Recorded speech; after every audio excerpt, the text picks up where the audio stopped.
নমস্কার বন্ধুরা, শ্রীমতীর রান্নাঘরে সবাইকে স্বাগত। আজকে ঝিঙের একটি মজাদার রেসিপি আপনাদের কাছে উপস্থাপন করছি। চলুন শুরু করা যাক। ঝিঙে ভালো করে ধুয়ে নিয়ে খোসা ছাড়িয়ে নিচ্ছি। এইভাবেই সবকটা ঝিঙের খোসা ছাড়িয়ে নিতে হবে। আমি 4 জনের মতো বানাবো বলে সেই অনুযায়ী নিয়েছি ঝিঙে। তোমরা যদি চাও তাহলে ঝিঙের পরিমাণ বাড়িয়ে বা কমিয়ে নিতে পারো। খুব কম সময়ে এই রান্নাটা হয়ে যায়।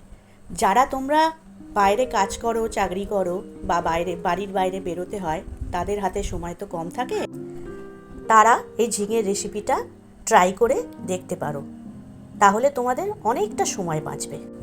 এরপর এইভাবে সবকটা ঝিঙে পিস পিস করে কেটে নিতে হবে। এইভাবে সমস্ত ঝিঙে কাটা হয়ে যাওয়ার পর আরেকবার ভালো করে ধুয়ে নেব।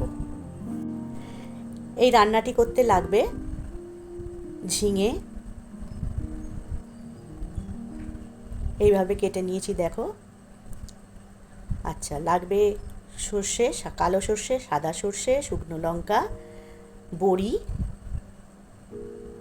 আর কয়েকটা চেরা কাঁচা লঙ্কা। কড়া গরম হয়ে গেছে, এবার দিয়ে দেবো সর্ষের তেল। তেল গরম হয়ে গেছে, এবার একে একে বড়িগুলো দিয়ে দেবো। এবার বড়িগুলো আস্তে আস্তে ভাজতে থাকবো যতক্ষণ না বড়িগুলো লাল লাল হয়ে যাচ্ছে। দেখো বন্ধুরা, বড়িগুলো ভাজা হয়ে গেছে। এবার আমি বড়িটা তুলে নিচ্ছি।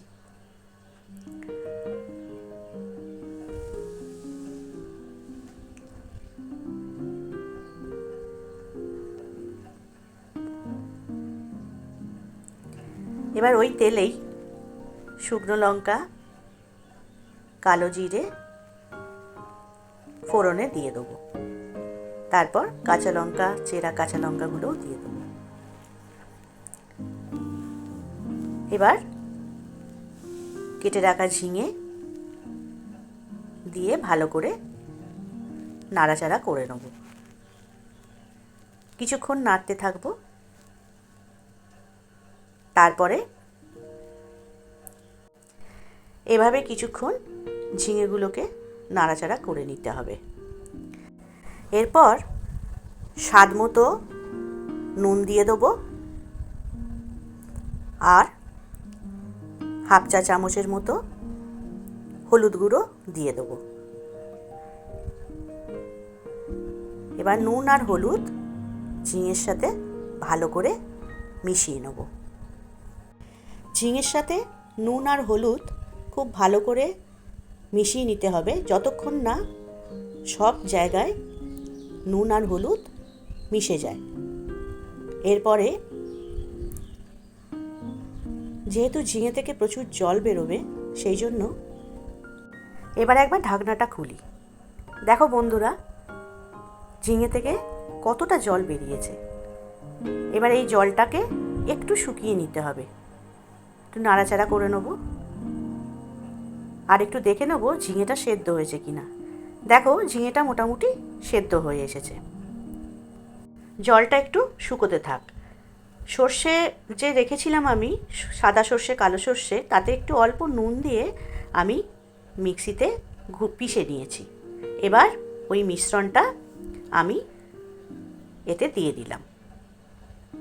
একটু বাটি ধোয়া জল দিয়ে দেবো।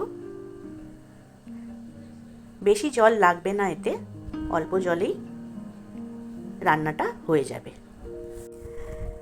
এবারে খুব ভালো করে বাটা মশলাটা মিশিয়ে নিতে হবে।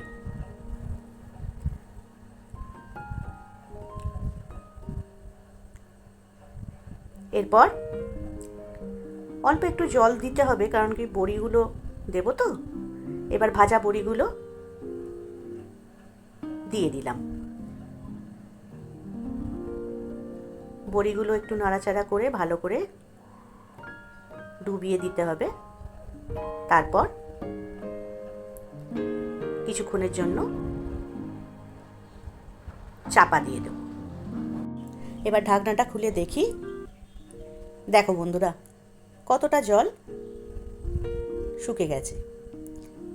এবারে আরেকটু জল শুকোতে হবে, ভালো করে নাড়াচাড়া করব। আচ্ছা বন্ধুরা, তোমরা এই রান্নাটা একদিন করে দেখো, খুব ভালো লাগবে খেতে। খুব অল্প সময়ের মধ্যে হয়েও যাবে এবং খেতেও খুব সুস্বাদু।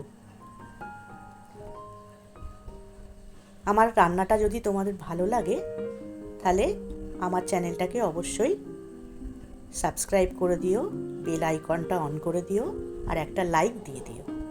এই রেসিপিটির নাম ঝিঙা কুড়া।